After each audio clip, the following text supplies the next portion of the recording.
Hi, Internet. It's Emily SW. Sam. And we are coming at you with our last episode before our summer break. Woohoo! Beach episode. Yeah, Well, this isn't a beach episode. I'm saying we're taking a break from the podcast to not go to a beach, but to have a summer episode of our anime. I can't tell you the last time I was at a beach. I'll be honest, I don't like beaches. I hate sand. I get sunburnt. I'm not a big fan of the water. And there also aren't very many beaches within, short distance. So in order to go to a beach, you have to... It's more fun at the ocean. Yes. And we are kind of far away from the ocean. A little bit. Yeah. You know what? I'm already getting distracted. Remember that Sailor Moon episode in the original anime where they're in that haunted house by the beach and it's like a Scooby-Doo Sailor Moon episode? Yeah. That's the kind of beach anime episode that I want. Alright. We should see if we can make that happen. Can we make that happen? We need to find a haunted house and a beach. Yeah, I mean, I would take the haunted house. It doesn't have to be on a beach. Maybe we could find one on a lake or something. Water adjacent. It's not going to work with a vacation. You can't ghost hunt in a non-haunted house. I mean, you could, but even less is going to happen. Yeah. That's true. We'll have to ponder that one a little bit. Yeah, then we're not talking about beaches, summer vacations, or any of that in this pod today. No, we are. After this episode, we will be taking a little hiatus. There will be no episode of the podcast in July. Correct. We will be back in August, the end of August. Yes. So, comment, subscribe, so that when we do come back, you'll be the first to know. And let us know, are you having a beach episode? Are you on a beach now? Ooh. Yeah, got your headphones in, listening to the soothing sounds of us I don't know about soothing. No.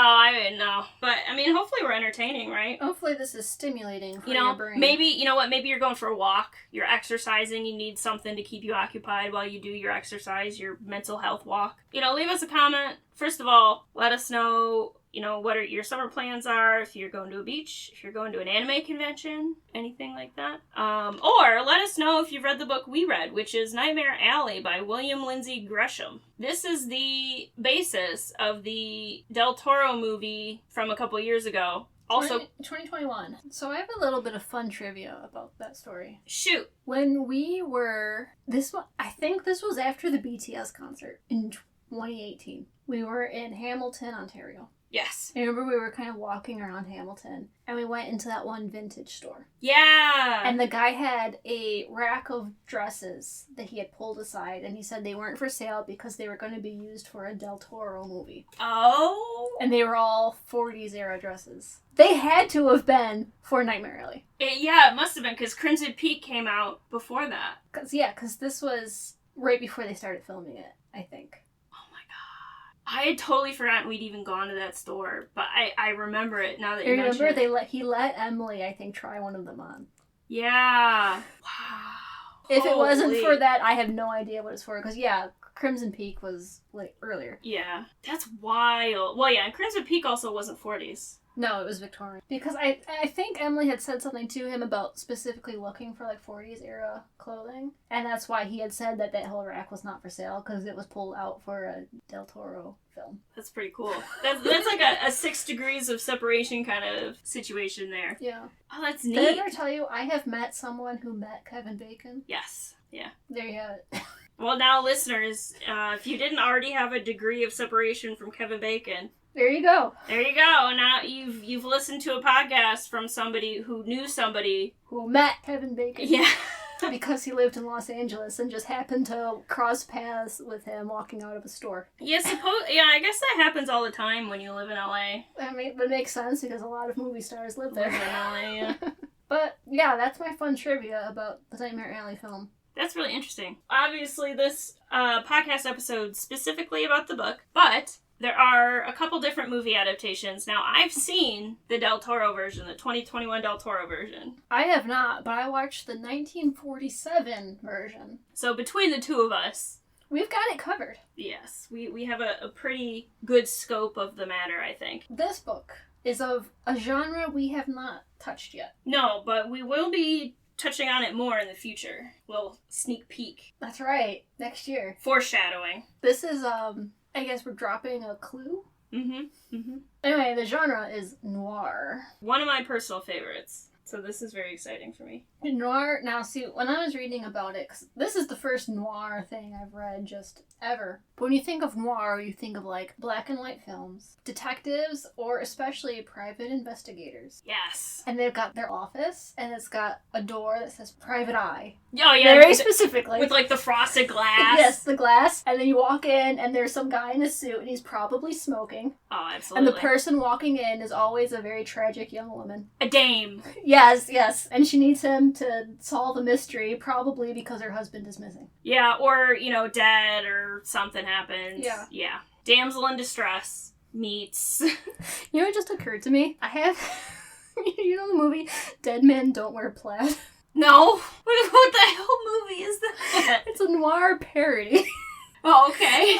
Look it up. I don't have my phone on. I mean, I'm intrigued. Dead Men Don't Wear Plaid. Okay, Dead Men Don't Wear Plaid is a 1982 American neo-noir mystery comedy film, say that 5 times fast, directed by Carl Reiner, co-written and starring Steve Martin. It's both a parody and a homage to film noir and the pulp detective films of the 1940s.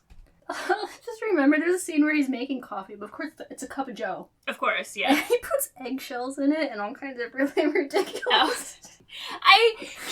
This is a total side tangent.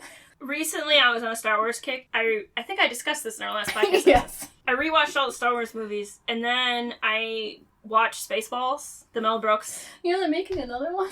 Another Spaceballs? Yes. Yeah, they're making a sequel. History of the World Part 2 did horrifically. I don't even want to get into that because I will rant all day. I freaking love Mel Brooks. But while I was watching Spaceballs, which, granted, not Mel Brooks' best, in my opinion. Go watch Robin Hood Men in Tights if you're listening to this. If you've never seen Robin Hood Men in Tights or History of the World Part 1, go watch those movies.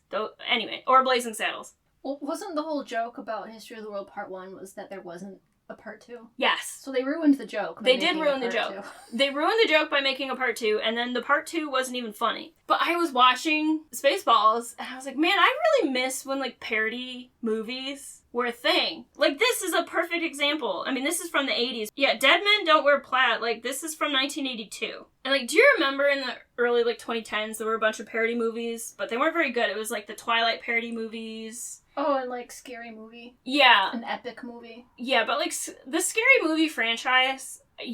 Scary Movie is actually a good movie, the first one at least. There was Epic Movie, and then there was, I forget what it was called, but there was a parody movie, Dinosaur Ate, Neolithic. It was almost like the Flintstones. And I forget what movie that was a parody of. I don't know, See, I didn't really like those ones from the 2000s, because that kind of really crude, violent humor is not funny to me. Wait, and, most of them weren't very funny. Like Robin Hood Men in Tights is such a good movie. But see, that's funny because a lot of that is visual wordplay. That's funny. Yeah, a smart parody, but you just saying he made coffee with eggshells in it just made me think of that. I miss having a funny, goofy time. Well, you know what we didn't have with this book? A funny, goofy time.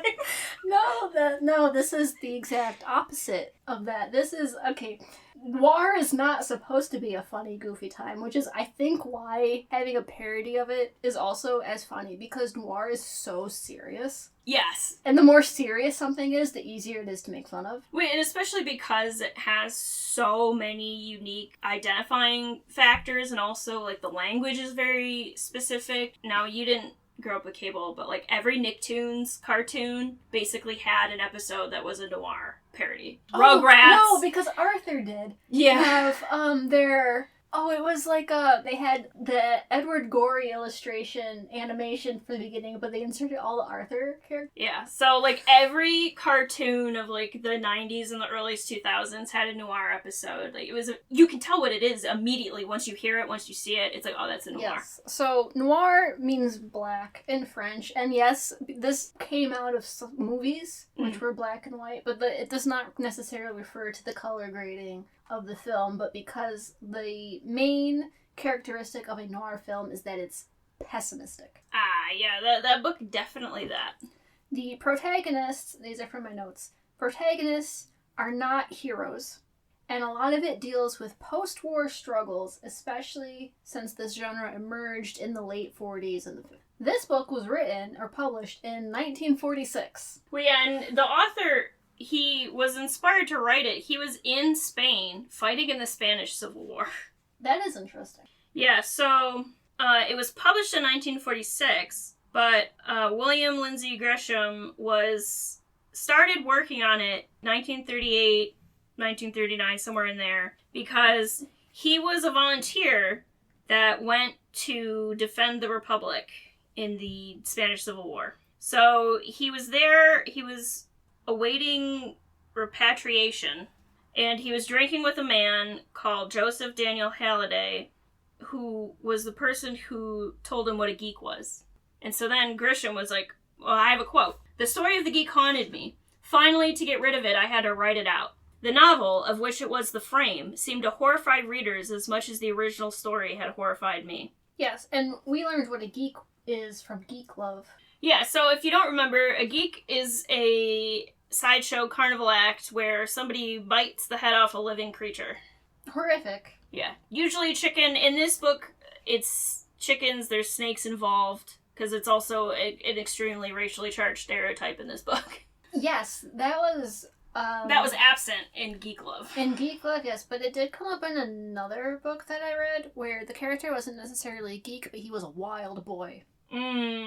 Yeah, no. In this book, the geek in the beginning is wearing, like, brown long johns and has a mop on his head that's, like, dyed black, and it's an extremely racist portrayal of a quote-unquote savage biting the head off a snake to scare white audiences. Yeah, and by the way, my information, so the copy that I have is the New York Review Books Classics copy, and there's a little introduction at the beginning, but that was written by a biographer of Grisham named Nick Tosches. Tosches? Tosches. I have no idea. Yeah. One of those is bound to be at least close. Yeah. So he wrote a little introduction that had some background information on the author. So that's where I'm sourcing my information and my quotes from, in case you're curious, audience. It's not from Wikipedia. I've been trying to use Wikipedia less, or as little as possible. But, so, I guess we'll go through the points of noir and how it applies to the story. Pessimistic? Check. Yeah. The main character, Stanton Carlyle, he's watching the Geek Act. This is right in the first chapter of the book. It's like the first sentence. Well, let me double check that, actually. The very first paragraph of the book is, yeah, literally, Stan Carlyle stood well back from the entrance of the canvas enclosure under the blaze of a naked light bulb and watched the geek. Now, Stan also finds this pretty horrifying. So he asks one of the other carnival workers where they find the geek, and he's told that geeks are made. Yeah, and this is gonna be our key point that takes us to the end of the story. Yeah, it's pretty horrific. So a geek is made by, you've got an alcoholic, a drunk man who's addicted to alcohol, trying to look for a job, and you, as the carnival runner, are like, well, we could use a geek, only temporarily until we get a new one, a better one. So you lure them in, we'll give you some booze to do this. Easy, just do it for like a week or two, whatever. And then, after this guy gets cozy doing the act, getting his booze, then suddenly you're like, this isn't working anymore. I'm gonna take your booze away. And then this guy, who is suffering from an addiction... Now, I also want to add in that it was a very key point that at first he was instructed to not actually bite the animals. But then when he's being told, well, the act's not that good, so we're gonna have to take the alcohol away, unless you actually start fully committing to the act. That is a very important part of the thing that I missed. I think I blacked it out. Probably, it's because horrific. This is just so horrible. And this is probably a more honest portrayal, whereas in Geek Love it was a little bit romanticized. It was, Geek Love, there was a lot of fetishization in that book. Yes. And the sexy woman biting the head off a live creature was definitely... For Lil, it was like a source of pride, and that was what made her attractive to her husband, whose name I don't remember. Honestly, he Mr. Lil. Yeah. Lil's husband. Yeah. Yeah, it was glamorized. Yes. She was like the star of the show. Right. And even in the modern book I read that had the geek in it, her part in the carnival was the star of the show, because it was so horrifying, and it brought in so many audience members, and people wanted to see it because it was so out of pocket. Yeah, and in this book, it's just one of the acts. And being a sideshow too, it's not even really the main part of the carnival. So, like, right off the bat, pessimistic. Yeah. Well, and the whole book is a portrait of humanity. And you know, I think you could tell that it was written by a man who was going through a war, because his view of humanity, not charitable. No. And, you know, I was reading, like, I don't know if it was necessarily reviews or, like, the stuff on the back of the book about how people found it so bleak, whatever. Like, I didn't think it was that bad, but... Well, I don't know, maybe we're just jaded. That could be. We've read a lot of dark stuff. If we were reading this in 1946, maybe our opinions would be different. Oh, yeah, especially, I think, because in 1946, it was right after the wars. People are looking for a little bit of hope. Yeah. Although, again, in the introduction, when this book was released, it was both extremely successful, but also extremely censored and, like, contested. So... I mean, I would guess that, yes, it was extremely successful, because they literally made a movie of it the year after. Yeah. So... And I do want to talk about some of the changes they made for that 47 movie, because I think they do reflect that censorship. Well, there is an example of the censorship of the text, which tickles me, so I'm going to read it. Okay. So, in the introduction to this copy, he lists an example of what was censored. So, in the censored copy, instead of the line, "Society dames with the clap, bankers that take it up the they changed it to "Society dames with a dose, bankers that have fishy eyes." That's quite different. Very different. Also, doesn't have the same impact. So, like, I think the beauty of this book is just, it's so, like, blunt. Yes, it is. It's extremely blunt, and it's something about that way of storytelling just keeps you going. Because it's kind of to the point, but it's also poetic in a way. Because, so, maybe it's just because we read a lot of classic Gothic, so it's refreshing. But, boy, it kind of just hits you in the face. And I appreciate that. I think that kind of goes with the noir theme of, like, you're not trying to disguise the worst parts of humanity. In terms of style, it's the opposite of Gothic, where Gothic, it tends to be very flowery and dramatic. Noir is, like, to the point. Yeah, and the good triumphing over evil is not... It's not a thing. No, although I will say, people in the book... got what they had coming.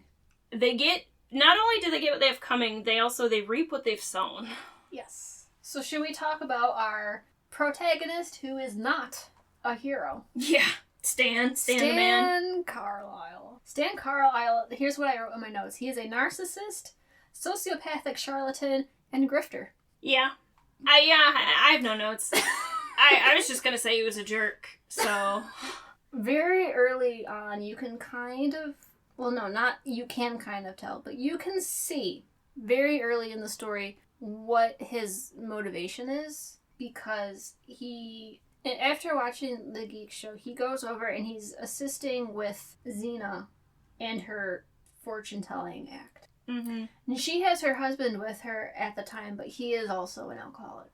And they're trying to avoid giving him alcohol. But in the meantime, she starts having an affair with Stan. So Stan gets laid for the first time. He's very young. Yeah, I think she mentions how old he is. I think he's like... No, she mentions how old Molly is, I think. And Molly's like 19, I think she says. Yeah. Stan is young, but older than 19 was the impression that I got. It was when they were in the car, when they were driving in the rain. Oh, no, Stan says... Xena's like, how old are you? And Stan says 21. Oh, yeah, he's very young. Yeah, so Molly is younger than Stan, but I think she's like marrying age, because Xena says something about you should get married or you should be married or something, I don't know. Yeah, Molly is another sideshow performer. Oh, yeah, yeah. She does the Electric Girl act.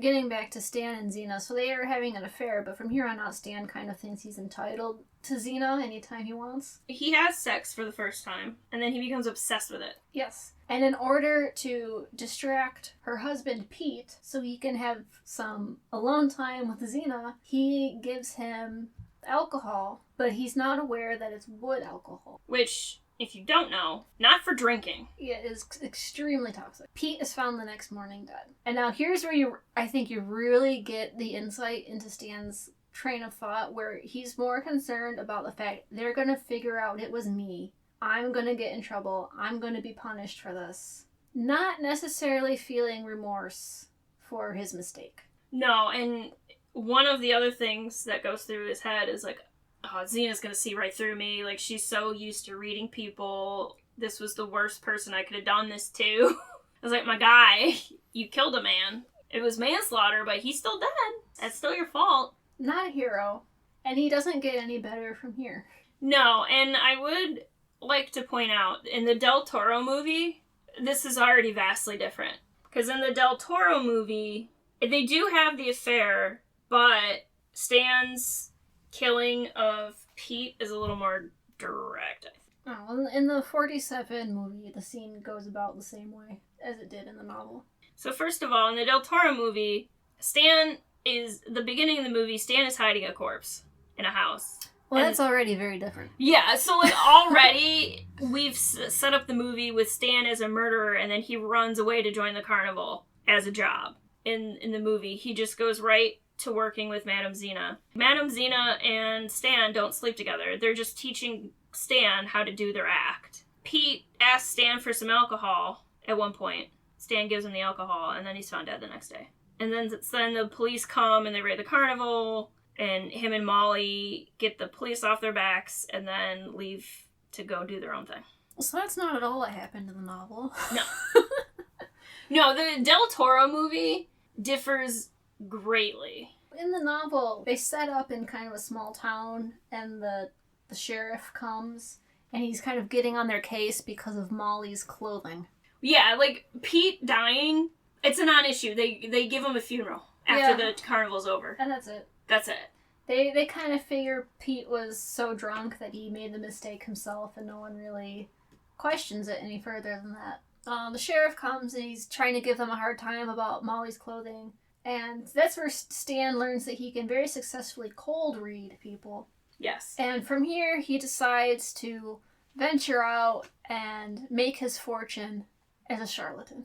Yeah, we should also mention Molly is a very naive girl who, her father was a gambler, and in the chapter we learn about her history, a boy, the Oedipus complex is the mother's son. Oh, yes. So this was another thing. There's a lot of Freudian psychology going on throughout this entire book. Yes, and in the introduction, it does mention that Grisham had an interest in Freud, and boy, you can tell.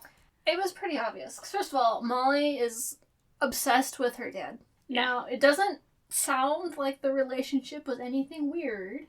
Like, it sounds like she had a genuinely loving father, and she admires him so much.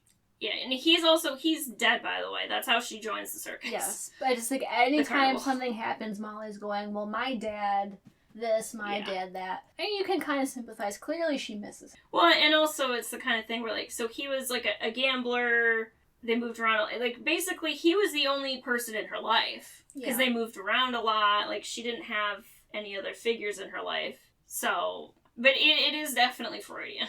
Yes, and then it comes up again. We have an actual psychologist. I think she's listed as a psychiatrist. Yeah, Dr. Lilith Ritter. Now, if you know anything about anything, you will know that if this character is named Lilith, not good. Oh, yeah, that's another thing. The story being blunt. The symbolism also very blunt. It's not in a sort of talking down to me kind of way. You know what I mean? If you get it, you get it. It adds to the story. It's not like oh, you've missed the point. Let me hammer it home to you. Mm-hmm. It's just there. Yeah, so in some belief, Lilith was the first wife of Adam, and she want it to be his equal, so she was cast out of the garden and turned into a child-eating demon. You know what really struck me as interesting, though? And I did also note this. And I think this makes sense as to why... I mean, Gresham having an interest in Freudian theories obviously makes it make a lot of sense, but this book was also written pre-Diagnostic and Statistics Manual. So before there was a standard of diagnosing psychological conditions. And I don't think by that time Freudian psychology was any longer like the prevalent thing. Yeah, because Freud was real big for a while, and then new people and new theories started springing up. So the DSM-1 was published in 1952, which is after this book. Yeah. Okay, pretty shortly after. If this came out in 1940s. It's long enough. Yeah, long enough. That just struck me as interesting because I think the DSM marks a huge milestone in psychiatric care. Oh, absolutely. So you see, before this, especially because there's a scene where Dr. Ritter basically weaponizes what she's learned about Stan. At this point, she's betrayed him, so it's almost like she's saying all this stuff is like, well, you're hallucinating because of this. And there's also a whole other thing where she knows about the relationship between Stan and his family, and how his mother was having an affair and he witnessed it. So she goes on to this whole thing about how, like, you saw your mother and you wanted that to be you. So we got that Freudian back in there again. Oh boy, my favorite thing. But she uses this to try to be like, well, actually, you're insane. And I was thinking about it, it's like, obviously Stan knows that he's actually lived out all these experiences. He's not delusional or hallucinating. Or does he? Well, and that's textbook gaslighting. Yes. But this, I think, was kind of demonstrating a really dangerous precedent, and you could probably see a lot of more instances of this back through time, especially with women. Oh, yeah. Where it's like you have the word of a professional over this patient who they're telling you is insane. You can't believe anything they say. Mm-hmm. And it really sets it's a really dangerous position to be in. Oh, absolutely. And I do think also with this being set before the DSM-5 comes out. Well, before DSM-1. Or, sorry, yeah, DSM-5. They're on 5 yeah, now. They're on 5 now. But before the DSM-1 comes out, you know, which has, like, the standard practices of care and all this stuff, if there's no sort of set procedures, how do you enforce ethics and all this stuff? Mm-hmm. That brings that up as well, but I will say, because you brought up women in particular. Yes. The fact that the psychiatrist in this book is a woman and her patient is a man, I think is a little bit of a satisfying role reversal. So, I will say, I mean, what she does is horrible and unethical, but it is a little refreshing to see a man on the receiving end for once. Yes, it's also really difficult to really feel sorry for Stan, because by this point, he's been abusing Molly. Yes. He's been having an affair with Dr. Ritter. Mm-hmm. He's used Molly to set up this kind of mind-reading trick, and they've been doing this show where he and Molly, and this is another thing he learned from Xena, where they have this, like, code system where certain words mean something, and he has learned it, and so he is using it with Molly to basically trick people into thinking he can read minds. And that, it just keeps progressing, and his grift keeps getting bigger and bigger and bigger. So he goes from that to having seances, where he's learning stuff about people and then having it. He goes as far as to actually trick an old woman out of her house. Because her daughter has passed away. And he tells her, well, your daughter wants you to go somewhere else. She wants you to leave this house and goes, because he wants the house. Mm-hmm. And when he has the house, he's able to set up this really elaborate system for creating illusions and all this other kind of stuff. And he's got tape recordings that he uses to be like the voices. And then he becomes a reverend somehow. So he starts basically his own cult. Yeah, it is again the geek love comparison. Yeah, it keeps getting bigger and bigger and bigger, and his eventual goal, and this is where Dr. Ritter comes into play, where he wants to con a really successful businessman out of a lot of money. Mm-hmm. And this man is also a patient of Dr. Ritter, so a huge violation of doctor-patient anything that might have existed in the 40s. I don't know, maybe they didn't have HIPAA yet. Yeah, I mean, who knows? But I will also say, through all of this, Stan always thinks he's in control. And in a lot of situations he is, however. Dr. Ritter is the one who really is controlling Stan at the end of the day. And it's just very fitting for him. So yeah, they do this heist with the businessman. It seems to be going well, but again, Dr. Ritter is the one in control. Yeah, well, and this is the fake seance, right, where Molly comes in? So he has to even more elaborately make this seance because this businessman his name is Grindle. He's very skeptical. So they need to really pull out all the stops in order to make him believe it. So his idea is they're going to have Molly act as this man's girlfriend passed away many years prior from a botched abortion. Yes, so it was his college girlfriend. Mm-hmm. And he was the one who insisted she get the abortion. Because she ended up passing away due to the procedure, he's never forgiven himself for that. So he's looking to, I guess, close the book on this grief. So do you really get the sense that he loved her? I mean, maybe. Well, here's the thing. What he once felt is irrelevant. What he wants is absolution. He wants to be free from the guilt. It has nothing to do with the girlfriend. It has nothing to do with that kind of thing. He wants to be absolved. He wants to be free from the guilt, and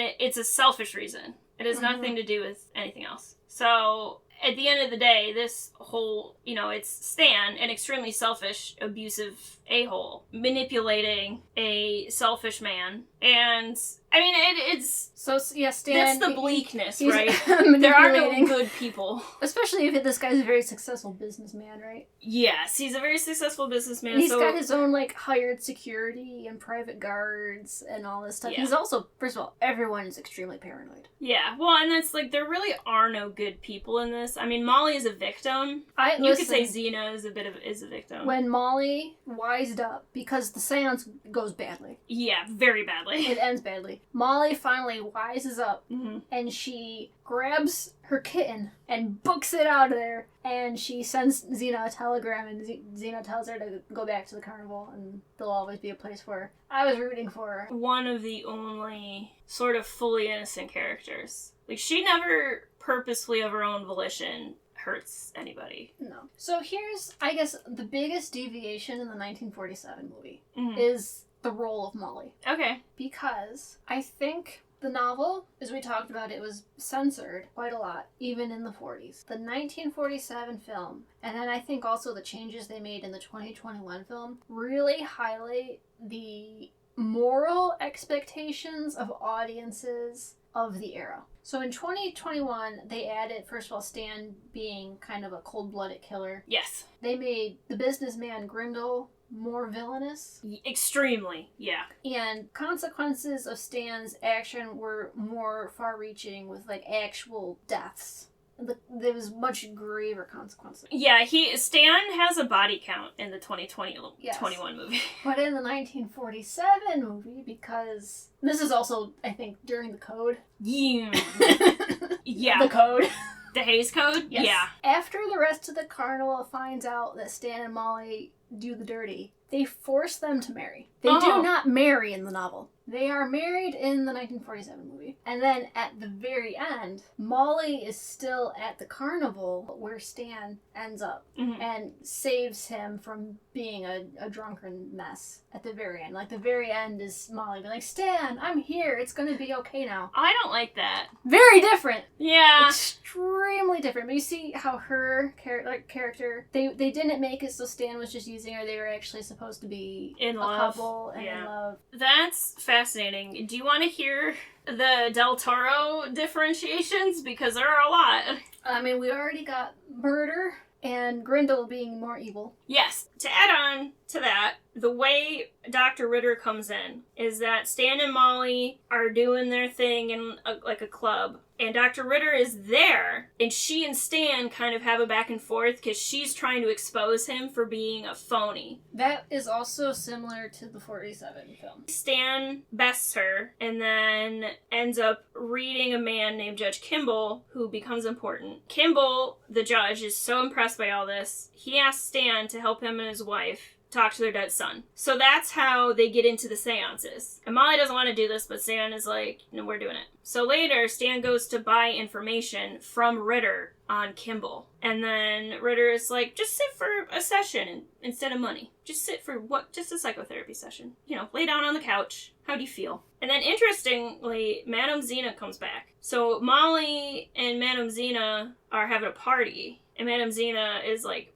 don't do this thing with the judge. Bad tarot. The tarot is bad. They do the reading for the judge and his wife. It goes really well. I'm getting the sense that the Del Toro movie is kind of a combination of things from the 47 film and also the novel. Yeah. Because the 47 film, where he did first meet Dr. Ritter was because she was a guest at one of his shows and she did try to fool him. But he was correct doing a cold reading on her and got it right. Yeah, the Del Toro one is much more of a, like, back and forth. Like, who's in control? And, like, oh, Stan has the upper hand. No, it's Dr. Ritter. No, it's a very more of a battle of wills kind of the whole time. And Stan always thinks he comes out on top, which is not the case. Judge Kimball, so getting towards, like, the end of the Del Toro movie, everything starts going wrong, which was directly because of the reading that Stan did for them. I forget what he says, but he says something and she's inspired to join their son. So this is the start of things going downhill for him. Later on, Grindle tells Stan that he hurt more people. He hurt a bunch of women, not just Dory. So Okay. the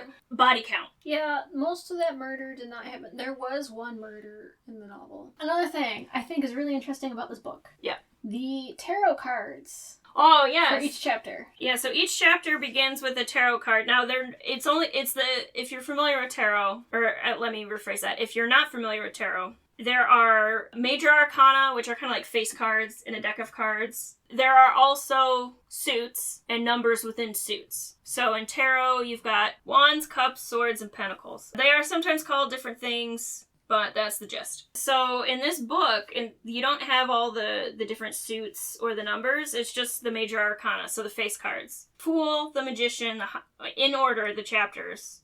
And another thing to note, in tarot, everything has a specific order, and the order of the cards is not...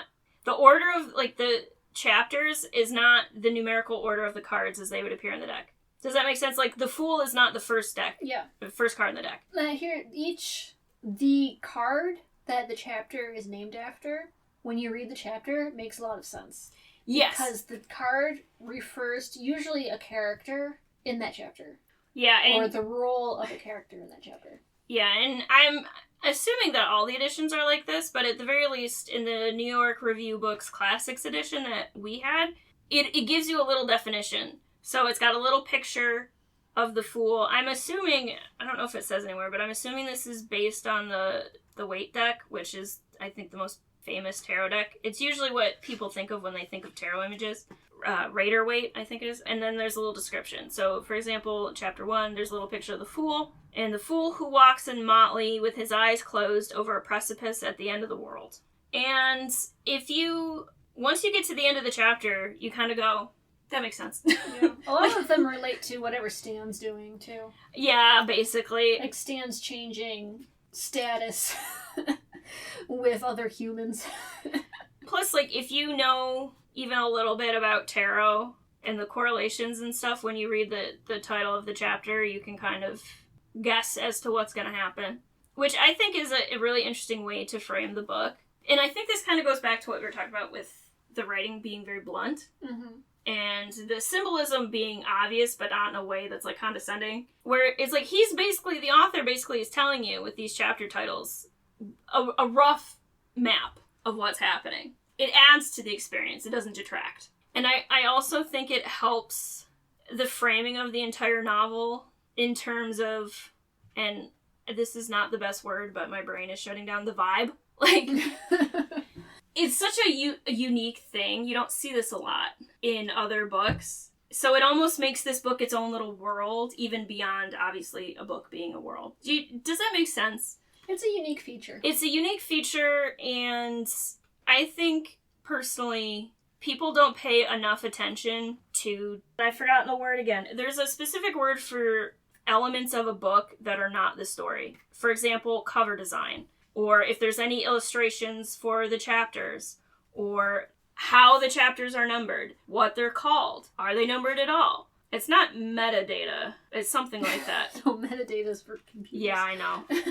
And part of that also are the things in the beginning, like if an author has quotes at the beginning. And I think a lot of people skip that kind of stuff or disregard them. But if you really look at them, everything is done with a purpose. Especially older books, because printing was more expensive.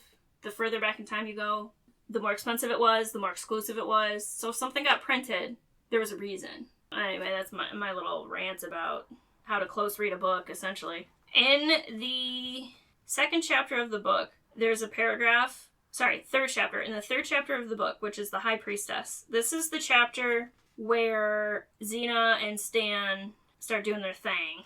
And we get a lot of information about that. Xena has a paragraph basically about humanity. And then she has this line that I think sums up the book very perfectly. Everybody hopes for the best and fears the worst. And the worst is generally what happens. But that don't stop us from hoping. When you stop hoping, you're in a bad way.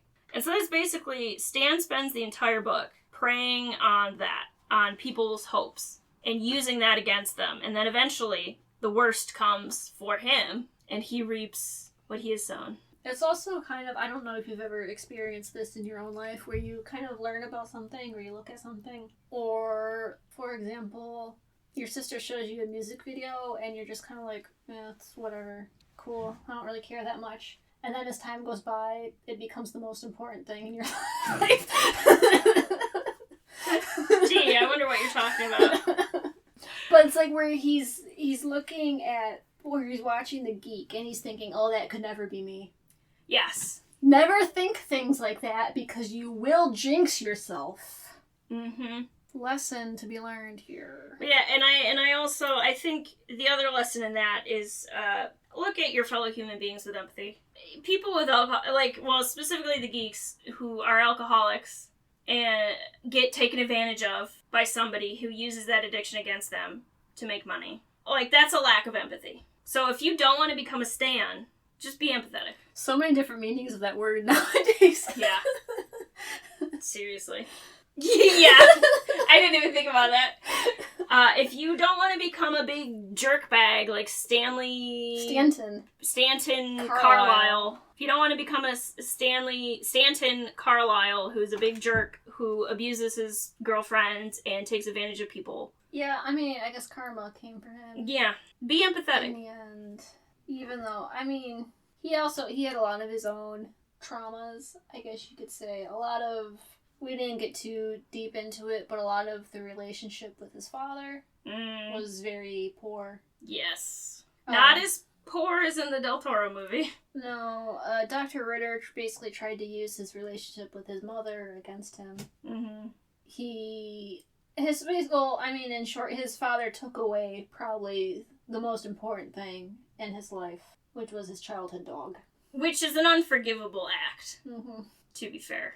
So yeah, Stanton also had his own unresolved issues. There is a point where he does confront his father about it, but it doesn't lead to any sort of turning of his ways. No, there's no closure. I mean, I guess he gets satisfaction out of kind of sticking it to his dad, but it doesn't change him for the better. He's not getting retribution or anything. He's basically just holding it over his dad. Again, going back to, like, Grindel, for example. He just wants absolution. Like, Stan just wants to be above his father instead of below him. Bleak.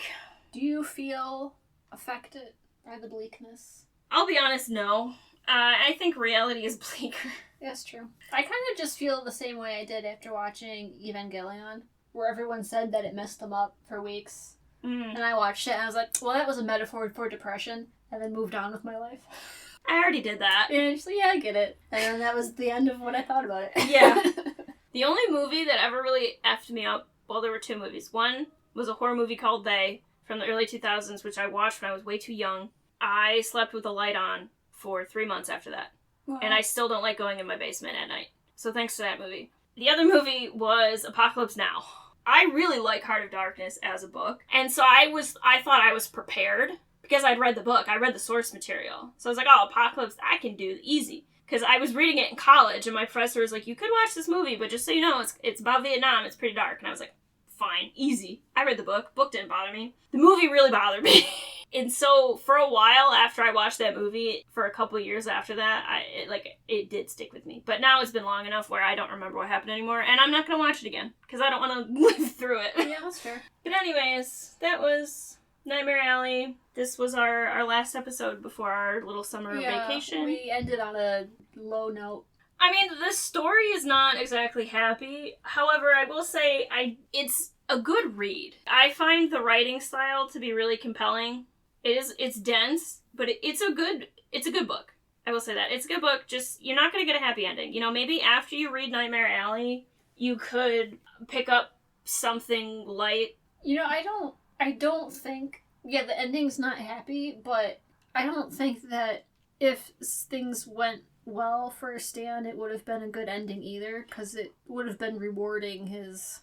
being a jerk. Yeah. Well, and that's one of the most gothic things about the book, is that he gets what's coming to him. Yes. Evil gets evil. It is an emotionally satisfying ending. It's just not happy. If you get to the end of Nightmare Alley and you're feeling some type of way about humanity, go watch Naruto. That's what we're gonna do. Or, if you still want a happier ending, and you need it to come from this world, watch the 1947 movie, because that ends on a more hopeful note.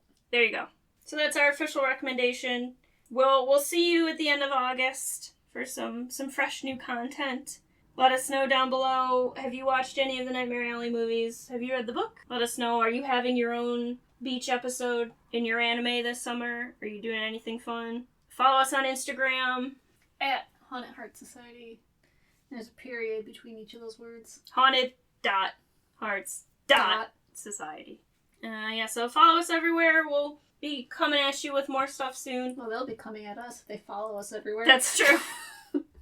That's true. Come at us, bros. You could be the ghosts. No, not ghosts. The phantoms of our lives haunting us as we haunt you back. Yeah, there we go. Mutual haunting. Mutual haunting. I like that. Instead of, you follow me, I'll follow you back. Let's mutually haunt each other. There you go. Use that on your crush, audience. Let me know how it goes. Yeah, that's a good way to... Good pickup line. No, it's a good way to weed out people.